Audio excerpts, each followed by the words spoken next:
How the hell did I end up here? I don't even know who I am anymore. I can remember how it all started. It was my 11th birthday, and my grandparents had got me a state coin collecting map, and my life was never the same again. I was addicted to the rush. Most people wouldn't be so excited to get change back from a cashier, but I knew the treasure that could be waiting for me, an elusive Hawaii state coin. After a while, I had eventually collected all 50 state coins, but there was still an itch left to be scratched, so I kept on collecting coins. The more I collected, the more fulfilling it felt. Do you know how it feels to be the kind of guy that can buy a used leather jacket on Craigslist with just quarters alone? It feels better than sex, I assume. I wouldn't know anything about that because I'm too busy collecting coins. While most people spend their time out at bars or watching TV, I've been posted up at the laundromat, waiting for change to fall out of people's pockets. I just can't help myself. Most people don't seem to think all that much about coins and change, but there are some real perks to always having them at your disposal. I can take public transit all over the city and never have to worry about not having bus fare. Doing laundry now seems like a luxury when you have almost enough quarters to buy your own laundry machine at the local laundromat. It also comes in handy because I constantly have to do laundry due to the amount of time I spend crawling around on the ground looking for coins. Not many people will ever know the comfort of having enough change saved up to park at a meter and stay/live there in your car for a month or so, which might be a real possibility for me in the near future because my landlord is threatening to evict me if I keep paying my rent in coins. But that guy is just a hater. Just like the quack doctor that told me to stop hanging around in public water fountains because I have made up phony diseases like nickel poisoning and giardia. What does he know anyways? He probably doesn't know dick about working hard to follow his dreams and passions like I do. It's honestly disrespectful. I've got dreams, just like everyone else does. I want to be famous, but not like how most people dream of being famous with all the riches and material wealth that comes along with it. I know that collecting coins isn't the most financially rewarding thing to do.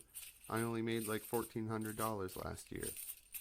I want to be famous like how Johnny Appleseed was, spreading cheer and joy to those whose way he came across, but instead of giving them apples, I can give them a handful or two of some spare change. I'd become a hero amongst the homeless population. I imagined they'd all come running to me like stray cats to leftover tuna casserole when they hear me jingling along as I arrive into town. They'd call me the human coin star. I'd finally get some goddamn respect. Things seemed to be going great for me until I heard about the coin shortage happening. Never before had I felt any doubt about collecting coins, you know. It always seemed to be that people disregarded their coins and change the way they left it all laying around on the ground and in couch cushions. There always seemed to be enough to go around, but not now. Recently, times seem to be real tough for everybody, and it feels wrong for me to be collecting all these coins around me like some sort of video game character when people could use a helping hand right now with things like laundry, parking, and transit fare. Man, I never meant to be greedy, but I guess that's the cost of the pursuit of fame and glory. I never thought it could happen to me, though. I don't know if I should keep this up anymore. I'm not as passionate about it as I used to be when I first started collecting coins, and to do so during a time when people need coins the most just seems selfish. Maybe I could try to find another thing to collect, like stamps, Pokemon, or even Beanie Babies. Who am I kidding? I know deep down that it wouldn't be the same. I should just go back to law school like my parents told me to do in the first place. Hey, you. Yo, could you help a fella out and spare some change? I could really use it. Sure, my guy. How much do you need? As much as you can spare, if it isn't too much to ask. Of course not.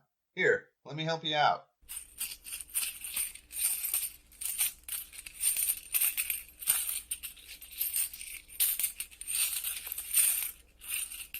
Wow, thanks. There's more where that came from.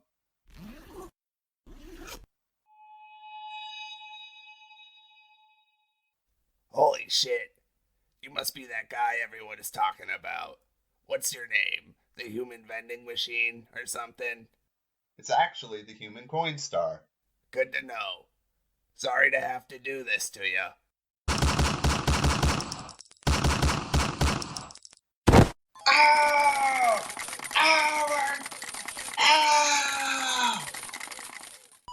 I always knew it would come to this. I flew too close to the sun. Oh well, all things come to an end, I suppose. But I guess that doesn't necessarily have to be a bad thing. You know, how many people truly get to spend their lives pursuing their dreams and passions, as ridiculous as they may seem? Whether they dream of being a professional athlete, a DJ, a lawyer, or even just some guy who wants to spend all of his time looking around for change all over the place. Who's to judge anyways? Life is hard enough already. As for me, I'm at peace knowing I spent time doing what I loved, and no one can take that away from me. Not even the guy that just stole all of my coins. I hope that he'll put those coins to good use, and who knows, maybe he'll learn to be selfless, just as I have. Ah! Ah! This isn't all so bad. At least I get to go out the same way as all my heroes did, like Abe Lincoln, Gandhi, and Martin Luther King Jr. I bet someday I'll be remembered just like they were. I guess dreams can come true. Thanks, Human Coinstar, bitch. You're welcome. Game over.